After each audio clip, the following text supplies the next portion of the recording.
The game is trying to guess what the overarching theme of the entire meal is going to be. You won't know till the end. The Menu, 2022. And man, this movie was... we waited too long to watch this movie. I know. I wish I saw it in theaters. It was so good, and I had heard I heard hardly nothing before it came out, and then like I feel like November and December, I just kept hearing a ton of stuff about it, just like people saying it's one of the best movies of the year. And so then when it popped up on HBOMax, I was like, okay, this is the first thing I'm watching in 2023. Like, let's do this. Yeah. And then you and I were texting each other. We're just like, oh my God, we have to talk about this movie. It was incredible. And it, like, in a year of really strong movies, it was like insane that all of a sudden this like late entry into 2022, I'm like, okay, well, this is in my top 5. So now I have to rethink that, which already took forever. Yeah. All I know is that Nope is at number 1, but this one really like had to slide some shit out because it's fucking great. Yeah. It's the timing was funny because we were about to record our favorite horror movies of the year. And then we watched this movie. And I mean, 2022 was such a good horror year. Who would have thought that like this movie that was just like, oh yeah, been meaning to watch this, totally just threw itself into our list. Like it wasn't going to be, and then it was just on there. It was great.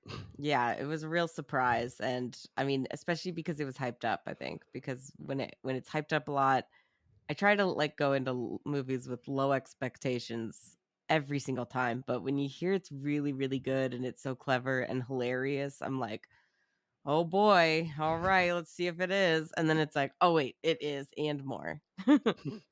Nailed it. Well, so a little bit about the menu. So, I mean, the basic plot, according to IMDb, is a young couple travels to a remote island to eat at an exclusive restaurant where the chef has prepared a lavish menu with some shocking surprises. Shocking is probably an understatement. There's the things that happen in this movie. They really do like shock you. They got some good old twists. A lot of twists in movies this year that I did not see coming, and I'm happy about it. Yeah, I think this year is the movie of really hard turns in movies. Yeah, the year of hard turns in movies. Yeah, like this, Barbarian. I know there's a couple others, but just like, we expect twists in a movie, but there's been a lot of movies this year where the twists are way more than we ever were expecting. Yeah. I mean, I think since Malignant, everything's on the table now. That's really got to be it. Just really broke the dam. It really did. And especially because it takes you so long to get there. Yeah. They really make you work for it. And that's just fucking badass. I think everyone respects it and goes, okay, well, like, I guess I can do my movie about a naked mother in the basement. Like, and I guess I can do The Menu with all these crazy fucking twists that like, it's incredible how insane the plot is and ends up being, but it's still so like, it's just perfect how it all works together. Well, and it was funny also that we watched this right around the same time that we watched Top Gun Maverick. Mm-hmm. And Top Gun Maverick is a movie that has no twists. It's just very A to B. And so this movie made me like really remember, oh, I love when movies do this. I love when movies just take you for a ride. That's why I wasn't as impressed with Top Gun Maverick. Not that I like had any big like love for it before I even saw it, but like, I just thought, well, this is exactly what I expected. And when I can say that this movie is 1,000% not at all what I expected, I always like that more. I agree. Well, this movie did pretty good, in terms of money. So the budget was estimated 35 million, which this movie is visually beautiful. We'll get into it more. Like, so like I see where they put the budget. So worldwide, it did about 76 million. So give or take the marketing budget, it about broke even. Not bad though for this year. I feel like if you have a movie that even has a tinge of horror, you're gonna make some money at least. Yeah, maybe not a bunch, but there's been a lot of horror hits this year, so I'm not surprised that it did well. I wish I would have helped make it do better because it really deserves it. But it's having a second life on HBO Max. I feel like so many more people are talking about it now because they've finally seen it. Yeah, HBO Max timed that really well. There's a lot of people I think that wanted to see this movie, Mm-hmm. and then there it is. There it is. So I thought a fun way for us to go through this movie, since it's about restaurants and fine dining, I thought we could talk about this movie, kind of like a 4-course meal. Perfect. And so, like the first course, as someone who is not a fine dining connoisseur, I had to do a lot of googling and research to see this. Traditionally, the first course is the soup. Hmm. So I thought this could be where we kind of talk about where we were before watching this movie. What were our thoughts on it? What were our expectations going on it? And I'll start us off. I was not sure if I was going to like this movie initially because I saw the trailer and I'm like, oh, it's about restaurants. And I'm not really a huge person with cooking shows. I've seen a couple episodes of Chef's Table, but like I haven't watched them all the way through like Nicholas Hoult in this. Tyler. Let's just call him Tyler because Tyler. Tyler's a real piece of work. But yes, I like cooking shows. I'm not like a huge like I don't watch them all the time, but like when I watch them, I'm like, ooh, it's like food porn, you know? It Yeah. is, it's a thing. And when I saw that I was more like, oh yeah, food porn and horror, sign me up. Yeah, it was the cast that I was more interested in. It was like, Great oh, cast. really good cast. Maybe I can get over the food part. Like I was thinking of Oh, can you get over the amazing looking food? Although it does look pretentious, I'll give you that. well, like the first thing that came to my mind was that Bradley Cooper cooking movie. I think it's called Burnt. I never saw it, but I never saw that either. I just heard it wasn't good, and it's like, So you no, held no. that against this movie just because of one cooking movie? Well, from the trailer, and I don't like cooking shows all that much, so I'm just like, I don't know. But then when I learned that it's like a black comedy and it's like a horror, and then I started hearing people talk about it, I was like, okay, this seems right up my alley. I don't know. What were your kind of thoughts, after seeing the trailer, initially? Oh, I was just excited. I thought it looked hilarious, and I'm a fan of movies that have to do with cooking, or like even if they're not good, I'll still watch them just because like I do enjoy the food, and I always get that thing of like just when you watch a movie and they're making a certain food or eating a certain food, it's like I have this insane desire to make that food and eat it at the exact same moment when they are. I don't know why. It's like I'm obsessed with it. And so like I was like trying to think of other like chef cooking movies that I really like. There's the Chef movie with Jon Favreau, which is fun. Okay, yeah, And that one's a good one. But I was thinking more about like Ratatouille specifically, Raccacoonie. Raccacoonie, if you will. And a lot of people, I've seen it. People were talking on Reddit about how this movie could also be described as Ratatouille, directed by Ari Aster. And I was like, that's fucking genius. I love that. And then when I saw that, I'm like, okay, well, I know I'm gonna love this movie. But yeah, I was excited. I like a horror comedy. I didn't know how scary it would end up being, which I don't think it was really scary, but a lot more tension Hmm. and serious stuff that happened that I did not expect.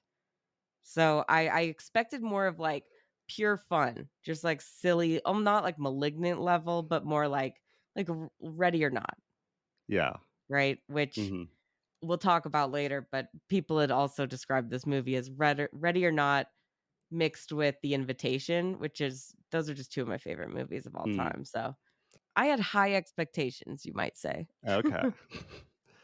All right. Well, then I think that's a good that was a good soup. Let's go to the second course here, which traditionally is the appetizers. So, So yeah, no wait, before we go to the second course, I wanted to mention like horror movies specifically with cooking mhm, because that's like its own little weird subgenre. Or not necessarily cooking, but like food or like, food and eating in like a horror movie basically, right? okay. So I was trying to think of like some of them, and like I was like, oh man, I love a lot of these movies. Like Sweeney Todd, kind of. They bake the people into pie, so it's kind of and they do a lot with the baking. It looks really good. Fresh. I won't ruin that movie for you because I don't think you've seen it, but That one is like has to do with like kind of similar stuff with Raw, which Yeah. is another one. Bones and All is like a horror love story about cannibals, which is really weird but amazing. But I think my favorite was always the Hannibal TV show. I don't know if you ever watched Oh that. yeah. You know he's cooking up people, but holy shit, that Oh fucking like yeah. looked so good every time. Yeah, I totally forgot about that. But yeah, the Mhm. food in Hannibal is incredible. I got hungry every time, but I'm like, it's people, but I'm still hungry. I would 100% have eaten it though. I don't care. And then my last one was, do you consider this a horror movie that would have to do with food or like cooking? Texas Chainsaw Massacre. I don't remember eating in those. Well, they're like I think they're like a cannibal family because they, like, Oh, have the girl at dinner, and then they try to get the grandpa to eat her, like, bite off her finger, or cut it up or something, I don't know.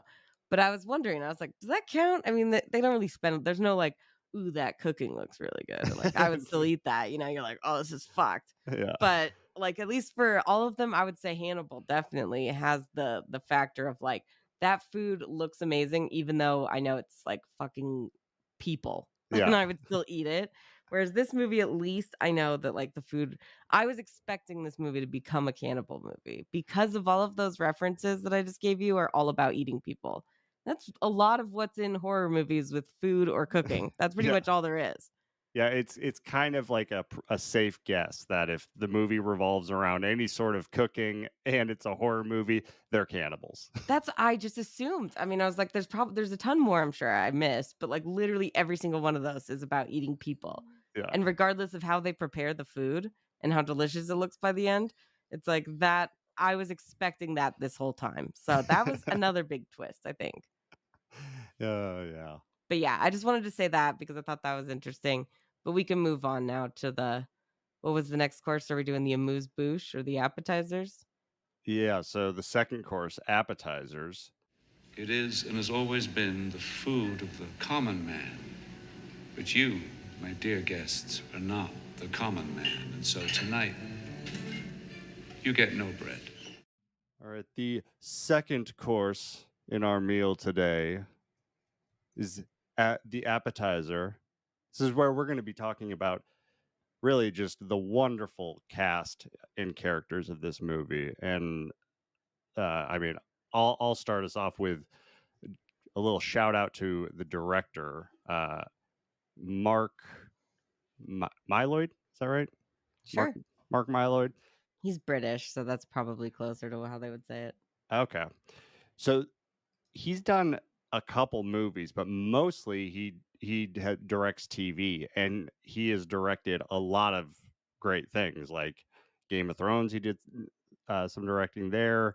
He's done Entourage. He's done a bunch of stuff. My favorite thing, though, he has directed a lot of stuff for Succession.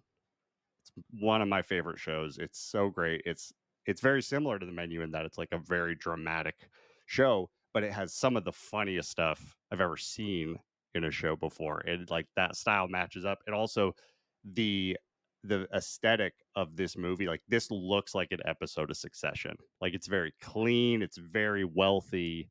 Like it crushes all of that stuff. I shout out to him. I loved it. He was so good. I hope he keeps making movies because it's just great. Yeah, this is a cool like I don't is this his first movie? No, he's done just like a couple through the years, but he's mostly just stuck to TV, directing TV. Well, this is a great like jump back into it. I hope he does more too. And now I probably should watch Succession because I really enjoyed the vibes of this movie and the balance of the tone, which I thought would not work, but it did. Yeah. So the cast of this movie is pretty wild. Like, I mean, Ray Fiennes is just doing a master class. He looks like he's having the time of his life in this movie. It's like I'm gonna do a character that's kind of like Hannibal Lecter and then Voldemort. Yeah, but with like Gordon Ramsay thrown Oh, in. I think Gordon Ramsay is the inspiration for this entire movie. I would love that, honestly. I mean, he does call a customer a donkey, so there was that, and I was like, I know what that means. Gordon Ramsay probably has idiot sandwich trademarked. Probably, yeah, exactly. So, but they were able to sneak that one in, and the donkey, it was just perfect. But yeah, you're right. Ray Fiennes is like he's just having a blast in this movie, and really just I mean, I feel like I just watched Glass Onion and Daniel Craig was having the time of his life. I'm like, Mhm. get these two in a movie together. These guys are having fun. I mean, actually, I think they were in the fucking James Bond movies together now that I think about Oh it. yeah, yeah. I think He was M. well, those weren't as fun. What the fuck? Put them in a movie like this where they can have fun together because they both had very similar energy. But I also love that he just in this movie, Ray Fiennes like speaks so elegantly the entire time, even when he's calling someone a fucking donkey or like you moron. Like just the way that he speaks is so good and he nails it. You know, just everything about Chef is amazing. Ray Fiennes like does so many like really serious movies or like really serious roles. Like he is such a high caliber actor. It's just so funny to see him in a movie like this, and just like he is playing the role perfectly. You know, he's not trying to be something that's like a comedy movie or whatever. Like he's like, this is a real movie, and I'm going to be this chef, and I'm going to let everyone else do the funny parts, but I'm just going to be this thing to a T, and it's perfect. Yeah. Well, and I think he also gets the best lines of the movie because I mean, at least a lot of he says, it wasn't cod, you donkey. It was halibut, rare fucking halibut. Just like things like that. It's just so good. I've loved everything, but I think his best line might have been when he's telling John Leguizamo's character, the actor, about Mm. his first day off in months that he went and saw his movie. I saw the film Calling Dr. Sunshine. I did not enjoy it. Sorry? It was a Sunday, my one day off in months. The most precious day, the day where I was allowed to live. And I saw the film Calling Dr. Sunshine alone in the cinema. But look, I didn't direct it. I just acted in it. The memory of your face in that film, seeing you again now, haunts me, drives me. What happens to an artist when he loses his purpose? So great. It's hilarious. I loved it. It was like, but it does have a deeper meaning to it, right? There was like a specific reason for each of these characters and how they like played a part in like the misery that is now his life. And it just, I thought it was great. He was really funny and yet really emotional. There was a lot of scenes, even just with his eyes, that I was like, God, he's fucking good. Yeah, he he has so much range. I mean, as an actor, but then also as a character Mm-hmm. in this. Like, I think my favorite line. It's 3 words, but it's when I think it's when they have the tea and Tyler is like, Is this bergamot I'm getting, Chef? Yes, it is. it's just like this Yeah. fucking guy. I know, because that's really, I mean, we'll get to Tyler, but yeah, that is so good because he's like, yes, it's so pretentious. I love it. It's just and he's so great just because like he has all of these kind of different pockets that he needs to play in, like being the head of the chef, being the presenter of this theatrical thing, and then talking one-on-one with people, and then like that scene with him and Margot in the back office, like a very emotionally resonant scene. And he puts his guard down, like all these different spaces that he has to be this thing he's amazing at. So good. He was perfect. I don't know who else they could have cast, but he was literally the perfect person for that role. And I think after watching this movie, I'm just so shocked about how much chemistry he had with Anya Taylor-Joy because I Mhm. never would have thought put those two together. They probably got something going on. They were just fucking great together. I mean, I know they're both great actors, but just to see them together and they were just something to watch. I really enjoyed their interactions In such a weird movie. in such a weird movie. I mean, Ray Fiennes, I think he should be nominated for best actor for this movie. It's not the type of movie that he would get nominated for, but like he should, because like he's so good. He's excellent. He's really, really good, and the movie would not work as well without his perfect performance. The tortured artist. Yeah, but he's still sympathetic even though he's killing everyone. I mean, it's just great. And then you have his nemesis of Anya Taylor-Joy, the person who doesn't belong. The audience POV, basically. We're like Yeah. with her, she's just like, are you fucking kidding me at any moment? You haven't touched your food. There is no food. No, this is food.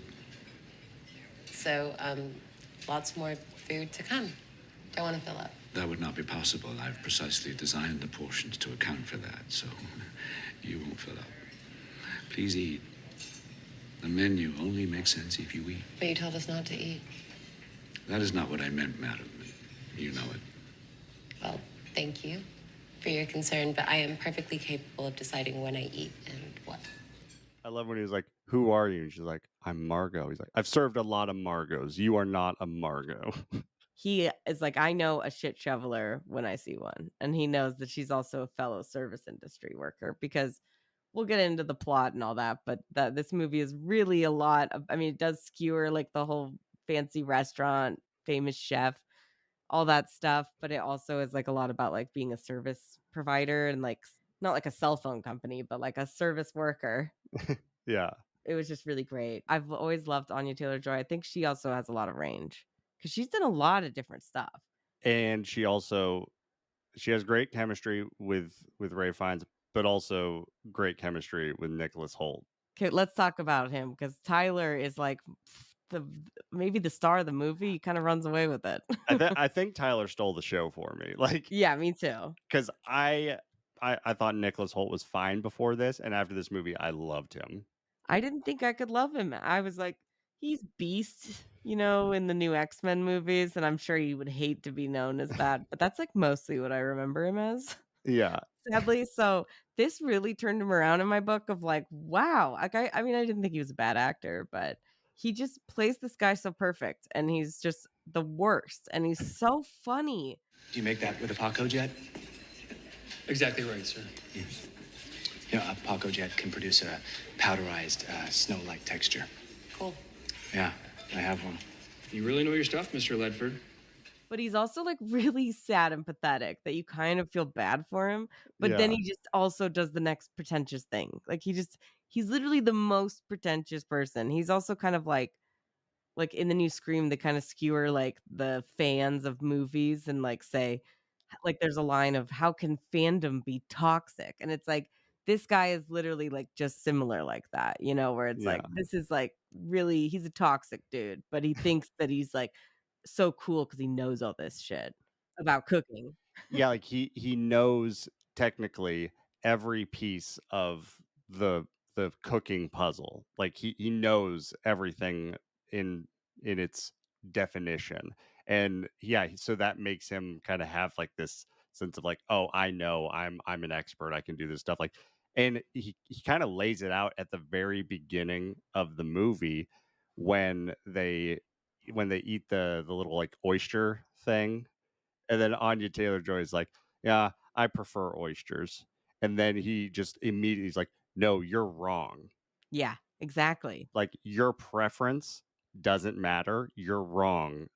This is better than oysters." That's what I'm saying. It's like this whole movie is like it's specifically about cooking, but it really is like a whole thing about all art in general and art criticism, and like just because you can research and read and learn everything that there is to learn from a book doesn't mean that you actually know anything because you don't do it. Like this is like the culture of people saying, "No, I know better than the people who are making these movies or the people who are cooking this food or painting this painting." Like, you know what I mean? Yeah. Just because you can learn everything on the internet doesn't mean you're fucking special. But that's what I love about his characters, that he's just the embodiment of that. And he also just says the worst things like mouthfeel right off the bat. Please don't say mouthfeel. Yeah. And even just like the little things like him slapping her hand away so he can like take a picture of his food, or like snapping his fingers at her. Yeah. It's like he's just the fucking worst. And he also just thinks the rules don't apply to him. You know, he's taking pictures of the food when they tell him not to. But he is really funny for how annoying he is and how horrible of a person he is. It's kind of incredible that he's not like the most annoying person in the movie. The stuff with him that's so funny is you have Anya Taylor-Joy who's reacting to all of this crazy stuff happening, and like it's the way a normal person would react, and then Tyler is just totally oblivious to it. He just doesn't give a fuck about anything but the food. Like something terrible happens, and then he just takes a bite of the food and he's like, oh my god, you have to try this. I know.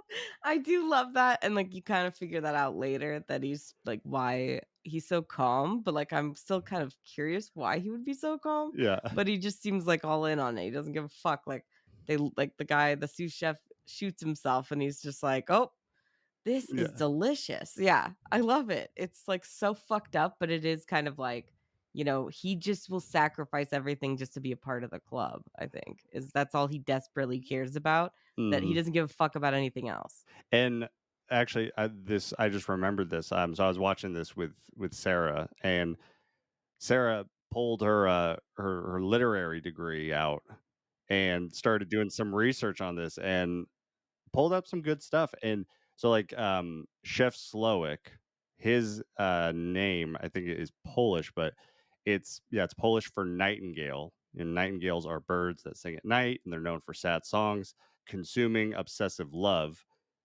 or the coming of spring. And so like Chef Slowick is just this sad song of he was this really pure artistic person, and then just like everything gets bad. And then the coming of spring is him doing the thing he does at the end, renewing, taking his art with him and all of the wrongdoers with him and starting new. Tyler, his meaning is maker or layer of tile or home builder, or this bigger part, the doorkeeper at an inn or a tavern. So since he knows everything that's going on, he kind of is the doorkeeper, and he brings Margot with him. And, Margot is the victim of this because she wasn't supposed to be there. And then also like Margot, she has red hair. That is typically a sign of promiscuity, and she is a sex worker. Mm-hmm. And then she also wears purple, which is a sign of strength, power, and transformation. And this whole movie, she's the strongest one of the whole group. Yeah. She earns her freedom by the end. Yeah. And then I mean there's more stuff that I won't just list off. But this movie has so much thought like built into every aspect of it. Yeah, even the fact that like all the food is real, which is crazy. So the fact that this movie seems to just be making fun of Chef's Table is hilarious. I was laughing so hard whenever they would show like the plate, the name, the description, like, oh my God. And then learning that they actually had people from Chef's Table involved in the making of the show. I'm like, oh my God, that's incredible. Yeah, and all the people who play chefs and like in the kitchen are all actual restaurant workers or like who work as like that position in the industry. So I was just like, that's crazy. That's like committing to it, man. Yeah. And the fact that it was real, I think they did say like, it's a lot about the food, and I feel like if it looked fake, it would be obvious. So Mm-hmm. I'm really glad that they did that. It also still, like, as pretentious as all the food was, it still did kind of look good. Oh, But I think my favorite one was the breadless bread plate. I think that's just the best. It's so good. It's gotta be a bit. Are you fucking serious? It's also interesting how each character like represents a part of like why Chef Slowick is doing all of this. Yeah. So you have the critics. The critics who literally just live to criticize things. They also mention, Tyler mentions at the beginning to Margot, he's like, don't smoke, it'll ruin your palate. Mm-hmm. And later you see the critic chick smoking. So it's like her palate isn't even to be trusted. And she's closed all these restaurants. And she's the one who made Chef a star. And that's like the start of his downfall. Which those two also, they fucking crack me up the whole movie. The critic and that guy, they were just so funny when they're like, we're eating the ocean. Or it's like, Thalassic. And they're like, oh, Thalassic. Yeah. It's just, they're so exactly perfect for what they're trying to, it's just so good. I mean, it's a little outrageous, isn't it? That's fiendish, really. I mean, he's always been keenly aware of food as a history of class. I mean, as have I. Sure.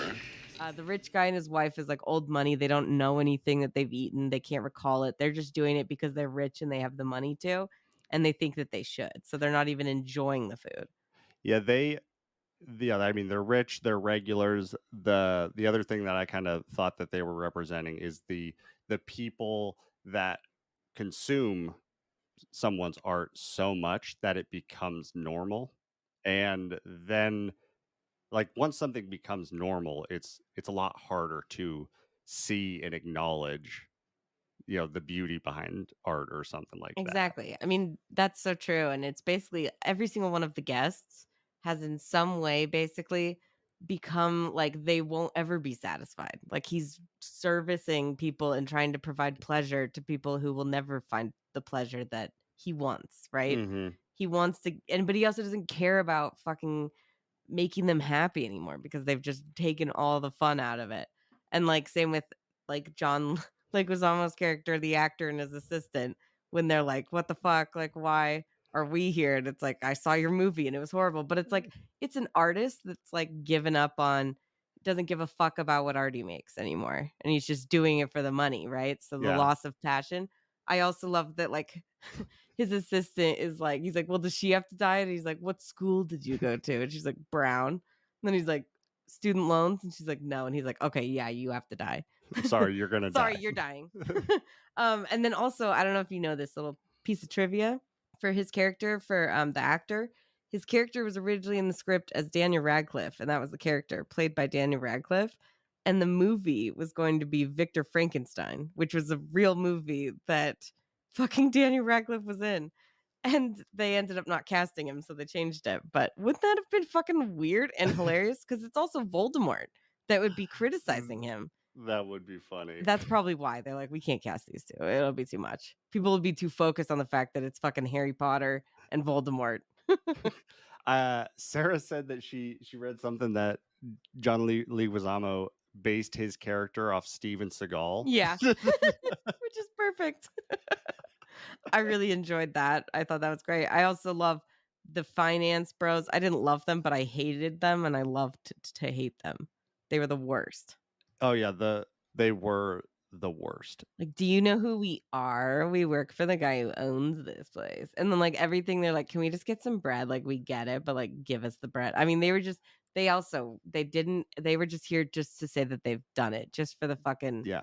like, oh, this will make me look cool. I thought that they represented people who are shitty to service workers. Like they represent those people.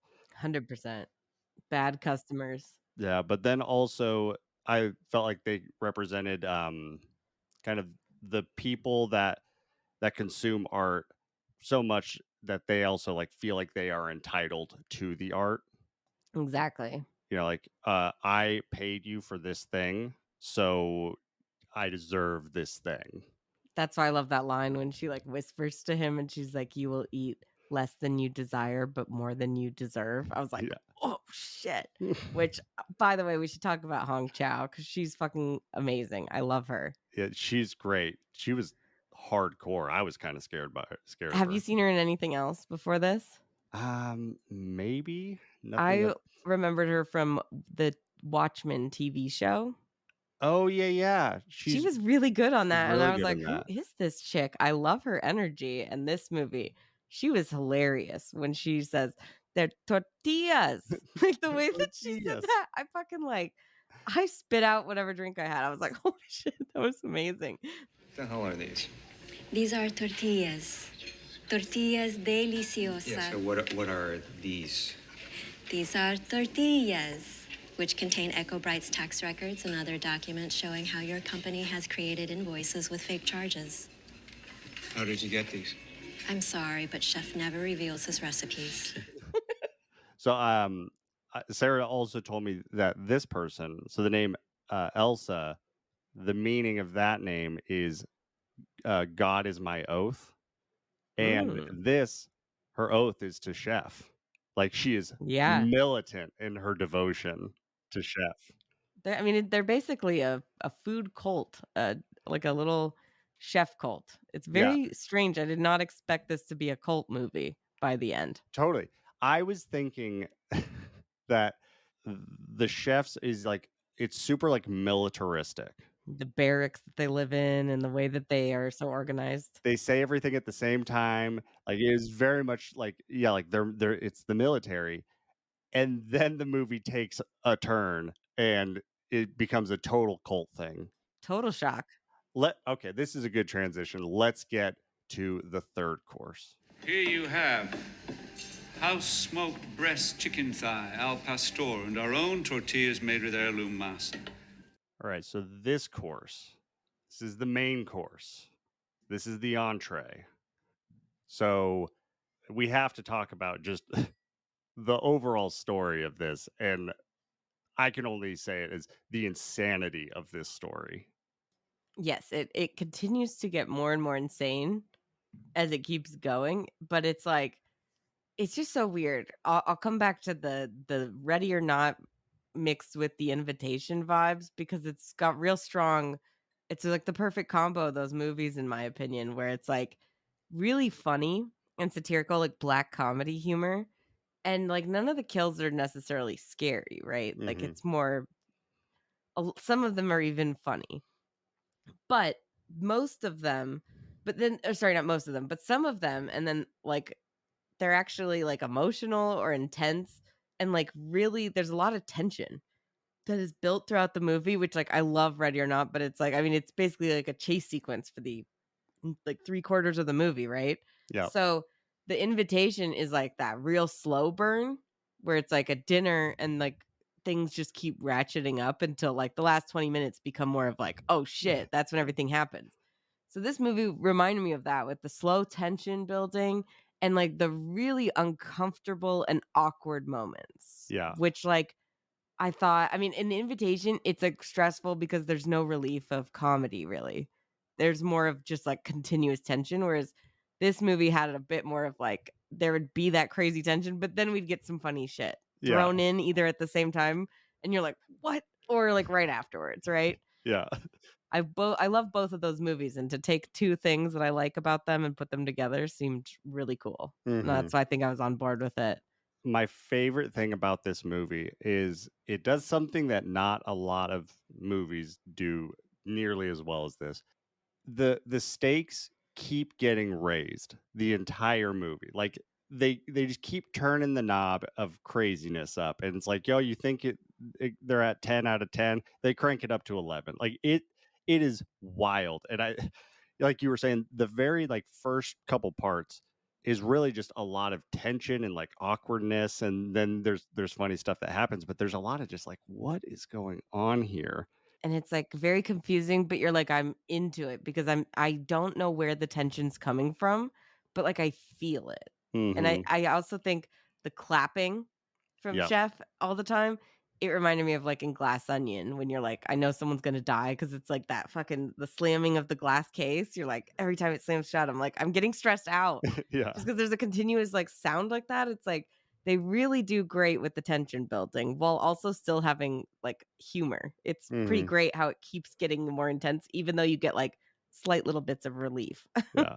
I thought the first like milestone where like the movie really starts to get crazy is the Taco Tuesday speech. When I was 7 years old, one Tuesday, my father came home quite drunk. My mother grew angry and screamed at him, at which point he proceeded to wrap a telephone cord around her neck and pull it tight. I wept, screamed, begged him to stop. To make him stop, I finally had to stab him in the thigh with kitchen scissors. It was, as you can imagine, as a very memorable taco night. If by some chance Ralph Fiennes gets nominated for Best Actor, I hope that is his Oscar reel. It was incredible. Taco Tuesday. And the fact that like the food is just so perfect with like the chicken thighs and the fucking like scissors in them, like he stabbed his dad. It was very similar to that scene in The Invitation when John Carroll Lynch starts like they're all talking about things they want to do, and he's like, "I want to tell you about my wife," and you're already like, "Oh God." And then he's like talks about how she died, and like he basically admits to killing her. Yeah. And everyone's just like, what the fuck? Like, it's like that. Like, it was so weird that you're just like, what am I supposed to say to this? And that's why, like, of course, like so many of the guests in this movie though are like, oh, it's definitely just like it's fake. It's Yeah. all theatrical. So I love that they keep saying he's so theatrical. Yeah. It's a story. It's like you guys are just making his point Yeah. every time they say that shit. And then they serve the tortillas Tortillas. with the chicken, and then that's when it starts to get real weird because there's all this personal stuff laser etched onto the tortilla. My favorite though is Tyler, because it's literally like pictures of him from that night taking photos of his dinner after they specifically asked him not to. That was so good. And he's like, oh God, oh no, do you think he's mad at me? His reaction to that was so good because he's like, oh, he's so embarrassed and so like, oh my God, do you think he hates me? It's like he misses the fact that this should be freaky to you. Like Yeah. this should be like a red flag. Well, then it's not long before the movie goes full crazy with the mess. The mess. Yes, that course. Was not expecting that. No, but it was really incredible. It happened so suddenly. Yeah, like they fucking whip out that curtain behind the sous chef as he talks about how he's like basically sacrificed everything in his life to be the perfect chef and he'll never be that. So he Yeah. just blows his brains out and they just shuffle in that fucking like sheet behind him and then like whip it out and you're like, oh my God. And there are people even saying, oh yeah, it's definitely fake. It's like, are you kidding me? They're like, that looks pretty fucking real to me. And Tyler's like, oh, this is delicious. It just, you're just like, I'm sorry, what? Like, why aren't more of you freaked the fuck out? You know? They still have that. I think it's just white people in horror movies. They always have this attitude of nothing bad would ever happen to me. I'm white. Yeah. Fine, guys. Don't worry about it. Oh, well, then they I mean the regular, the older man, he gets freaked out and he's like, we need to go. And then they cut his finger off. Yeah. I knew it was bad just from when Elsa's like, which hand will you use to fight back? I was like, oh God. She's like, are you gonna make us choose? I was like, they're gonna chop his hand off. So just the ring finger. I was like, pretty impressed. That was pretty good though. And then I think at the end, don't they say, oh no, it was a different guy that they put fingers in the goodie bags at the end. Yeah. So up to this point, I mean, the crimes that have been committed in this movie is abduction, imprisonment, which they don't know yet, and then someone just commits suicide or is a Mhm. self-sacrifice. Then they assault the old man. Yeah, I would say they do a little bit more than assault him, but yeah, sure. He cut his fucking finger off. And then they straight up murder Doug Varick. The CEO angel investor guy. Yeah. Who the business bros are like, you know who we work for? I love that. Yeah. It like violently kill him. I mean, kind of. They drown him. I mean, sure, that's violent, but like not violent for us. Like we don't see it. We just I see get that it. there's no more bubbles, and we're like, oh, he's dead. Okay, you've seen a lot of bad things, so I've maybe seen not a lot of violent for worse you. shit, Jace. This is really mild. This is I'll put it child's that way. play. This is child's play. I mean, I've heard that drowning sucks. I mean, not that I would. Who would know that? I don't know.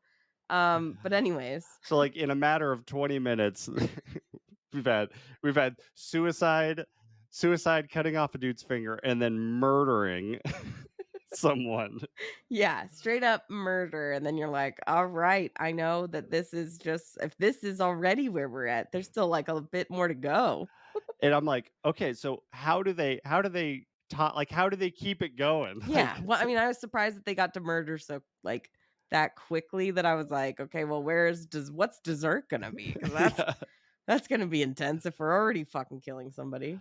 Well, and then they do that the man's folly, where chef had tried to sexually assault his own chef, and then just shunned her for 8 months, and then so they make a meal out of this apparently, and then she stabs him, and then they go on to hunt all of the male guests. I love that. And I love the one tech bro that's like already running before they even tell you the fucking rules. And they're like, all right. And then Tyler is like staying there at the end. And they're like, you have to go too. And he's like, like walks, and it's like he's just like hanging around the fucking like main building the whole time. He's like looking in the windows, like he doesn't want to try and get away. I love it. So it was after the mess when the guy kills himself, and like all this stuff up to this point, I'm just like, this movie just feels like an Ari Aster movie. Like if they took the comedy out of it, like it's a pure horror movie. Like It's this is an Ratatouille Ari. directed by Ari Aster. Yeah, it's just like this went from a militant chef's team to now this is a full blown cult. Like they've said, like, oh yeah, we're all gonna die tonight. It was actually my idea to kill everyone. Pretty proud of that. You're not gonna like convince this female chef. The women are trying to like talk to her, and then they're like, "All right, does anyone want more wine?" And they're like, "Yeah." Yeah. It's so good. And then all the meals. I think Tyler's bullshit was like the most intense one though. That was such a great scene. So like, Such yeah, a great scene. that's the next part. So yeah, they hunt all the guys, and the fact that the guy who is the last to get caught, they catch him and then offer him the little egg thing. Like it's just holding it to him. In He's the just fucking like, chicken scoop. just like begrudgingly just like grabs it. That was really, really great. Yeah. And then we get to the Tyler's bullshit, right? That scene was wild because like it really lays out a lot. It lays out a lot of stuff that's totally different than what we thought it was. Like it makes everything so clear that yeah, he's this bullshitter guy who knows all the technical pieces of it, but he's never actually cooked anything in his life. What else? Shit. Would you like some shit? He's not really, he can learn all this shit, but he's just desperately trying to be like one of them. And he gets to, I guess, in death a little bit, but like the fact that they make him like cook shit on the spot is like, it's like a really stressful scene because like I loved it because it was such a good punishment and comeuppance for that character. But like he really sells that scene and you kind of feel really bad for him. Like I feel the awkwardness and the tension, and you know it's not going to be good. Well, and also the fact that a lot of the humor comes from Nicholas Hoult. Yeah. So for him to be in this totally like uncomfortable thing, like the whole movie, nothing has phased him because like he knows everything that's going to happen, and so like nothing is phased, and he's just hilarious the whole movie. And then this happens, he does not know what's going on, so he's totally flustered and like scared and doing all this stuff. And Ralph Fiennes is hilarious. This whole part. There's a new dicing method of which we have been woefully ignorant. What next? Butter. Butter, leeks and shallots sauteed in butter. I bear witness to a revolution in cuisine. Because he's just like fucking shittily doing everything, and it looks horrible, and you know it's not going to be good. But I love it, and I love that Ray Fiennes says to him like, "You are why the mystery has been drained from our art," and like it's just such a perfect, chef's kiss. That's really what it is. Yeah. It's so good. Just because you can read up on all this shit doesn't mean you actually know anything. You have to fucking try doing it and see if you can keep up with these people. Yeah. And then I just want to know what chef whispered to him that made him just go walk away and hang himself. Like probably just said, go walk in there and hang yourself. And he said, yes, chef. Like, I'm sure that this guy would do whatever that guy told him to. He basically is just dying to be in this cult. And he thought, I think he definitely knew he was going to die no matter what. So then he's like, fine, fuck it. I'll just go hang myself. It's probably why he was also taking pictures earlier. Because he's like, well, I'm going to die anyway. So like, I don't care. And maybe he thought he was outside the rules and he might win or like stay alive somehow because chef really liked him. Like, I'm sure he could have had his own bullshit fucking idea of getting away, but either way, I think Chef really got to him by the end and shook him up enough to. I mean, that's why your comparison to Hannibal Lecter was pretty perfect because he also convinces people to just kill themselves all the time. I mean, I was like, well, it's impressive for one movie to have 2 suicides, and both of them are deeply impactful. Like, I feel like a lot of movies, like, if there's suicide, there's one suicide, then there's murders and stuff. But like this guy drove 2 people individually and separately to kill themselves because of this. It's intense. That's some Hannibal Lecter shit. I'm saying. But yeah, and then I think you get to the big like, oh, they're really fucked when the Coast Guard shows up, right? Yeah, so they have that moment where like they think they're going to be saved. Because Margot went and called the fucking Coast Guard, and he shows up, and like I just love that he's like, oh, like he recognizes the actor. He's like, can I get an autograph or whatever? Yeah. So good.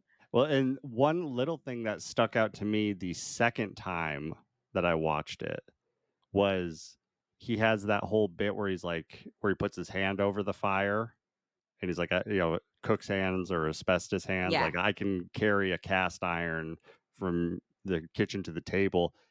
And so he's like, I don't feel anything. But then when the Coast Guard comes, he wraps his hand up. And so he's like, oh, no, you're just bullshitting. Yeah. It's all shit. Like, that actually hurt. You just withheld the pain. Exactly, because that's kind of like the image he wants to put out there, right? And that's why Margot calling him on his shit at the end is so perfect, because she's like, all this shit that you're doing is like you're also ruining it, which Yeah. I'm sure all these people drove you to it, but like you're also part of the problem. Yeah. And then she gets him off at the end, basically providing him with some pleasure. With a cheeseburger. Yeah, because it was not even just the fact that like that was what he used to cook. It was just the only photo she saw of him smiling from back in the day when he was just cooking up cheeseburgers, like before all this shit happened, and he had the joy of cooking and pleasing somebody. And she gives him that, and that's why he lets her go. And it's perfect. That whole sequence is great, of like that they are saying things to each other, but it's very clear, like from their eyes, that they are reading between what they're saying. Like, can I get this to go? And then like there's this moment of him thinking, and it is great. I know. I really thought that was excellent and a cool twist, because I was like, yeah, if she dies, it's just really unfair, especially because Tyler knew that she was going to die and hired a fucking worker to come die. That's bullshit. Yeah. I also love when Ralph Fiennes quoted Martin Luther King Jr. And I was like, did he just quote Martin Luther King Jr.? Kind of problematic.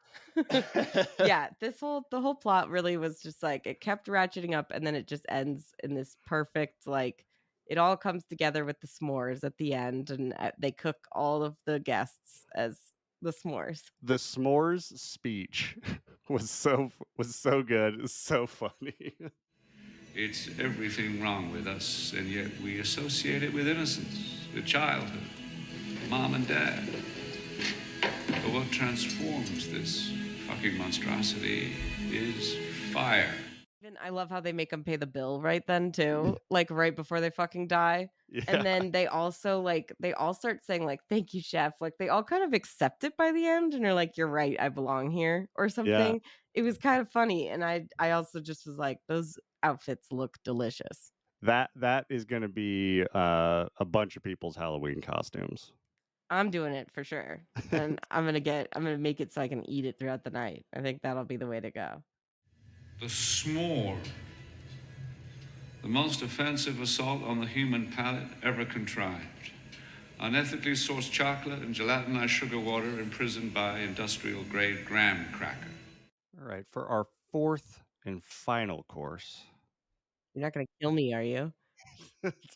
No, that I'm not qualified to be that kind of chef, make those kind of calls. I would be more like what's his name? The Mess. Is it Jeremy?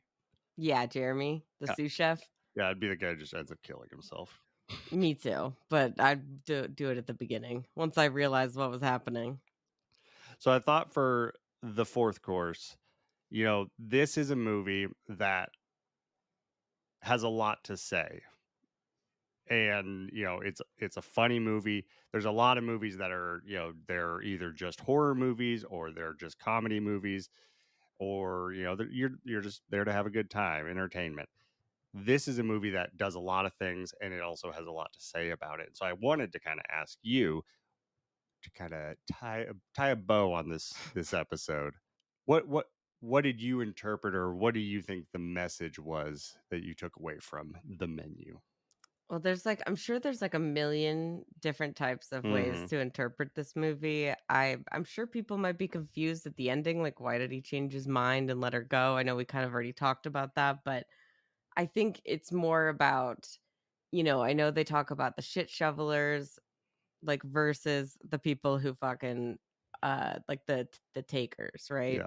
Givers versus takers. And I think it's really cool that like it can apply to just all art or cooking, like, or specifically even film criticism. I mean, there's all these different things, and each character too is also kind of saying a certain message basically, but I think a lot of it is like, these people that are killing themselves for their work to try and strive to be perfect, you'll never achieve it. There's no point, maybe, to killing yourself for art, especially if it doesn't make you happy. I think that's the big thing of the movie is that even all the guests, in some way, they all have lost their pleasure in life. They're not getting anything out of this. They're just doing it to do it because of whatever their personal reasons are, but none of it is for the pleasure, right? Yeah. And so I think what's great is that he like at the end, Slowick realizes that he's also part of the problem. I know Hmm. he's doing this because he's become so phased by everything he doesn't care anymore. But like I think in the end he really realizes that he is full of shit, Hmm. and the fact that she calls him on that, also dares to send the food back and didn't really eat anything, and then gives him the pleasure one last time of remembering why he enjoyed it in the first place, which was to please somebody and to care about that. And then there's that whole moment of her being like, "Can I get this to go?" And that's when he decides that, yeah, she's like, she earned her way. She gave him a happy ending, if you will. It could be like, viewed in a sexual way. But I just thought that was really, really cool. And I'm glad that she lived because I was like, she's a final girl. She's got to make it. Oh yeah. She has that vibe for sure. Yeah. You know? I totally agree with you. And yeah, I think this movie you can look at it just on the surface of like this is a satire about the restaurant industry, and And food culture. yeah, and it very much is. But yeah, like I I agree with you that this is about not just food, but it's about art. And art can be anything from food, movies, uh people who sculpt things with their hands. Like it could be anything, and I think it really is kind of a satire, or you could say a infomercial, or what's that thing, a cautionary tale of Oh yeah. the where art starts and where it can end when art becomes more than what you originally thought it would be, or originally wanted it to be. Like this guy loved cooking, and then he found someone who gave him money to do more of it and to make money for him, and then someone else promoted it, and then it just became this thing that was bigger than him and what he wanted to do. And you're right, like it kind of makes Chef look like the victim in all of this, but then you realize that he's also part of the problem. Like he he forgot why he was doing it, but he kept going. Mm-hmm. Yeah, exactly. He didn't really look inward and think about it. And that's the thing is that like at some point, if you're really good at what you do, maybe it could turn into obsession rather than love, right? Because that's what she says is missing from all of his food, and that he cooks with obsession, which I think the pressure also that it puts on you to try and be perfect and to keep fucking pushing the envelope, that definitely like requires obsession in order to keep striving I mean, look at the way that they were living and doing all that shit, just so precise. I mean, that's got to be fucking hell to live there and do that for a living. And there's people that actually do that. I just can't imagine it. And like Yeah. the fact that the chefs were all the like cooks there, they were all like all on board, like let's fucking kill ourselves because they know that like they've basically just given up their whole lives to be miserable trying to like service people that don't want to be pleased. That's like the definition of fucking hell, you know? No, totally. And And yeah, I think like having that mirror put up to him at the end is what really swings the fences for her. And he's also kind of impressed, I think, like, damn, now that's a service worker. That yeah. was a service. She even like it's like she's faking an orgasm when she eats the cheeseburger. She's like, oh my God. Like it's basically that When Harry Met Sally scene almost. And he's loving it. That's what he wants. She's playing it up for him. just had to figure out what his kink was. Well, I think the lesson that we can all take away is do things because you love them. Don't try and ruin things. I mean, that's why you and I started talking about movies. Is we just love a lot of movies. We love weird movies. We love, mainstream movies, and we just like them. We just talk about them. Yeah. And here's a warning for all of our listeners: if we ever become the biggest podcast in the world, and if we ever send you an invitation to come have dinner with us or something, probably because we're going to burn the place down. We have not avoided the problem from the menu, and now we just have to resolve it. So Yeah.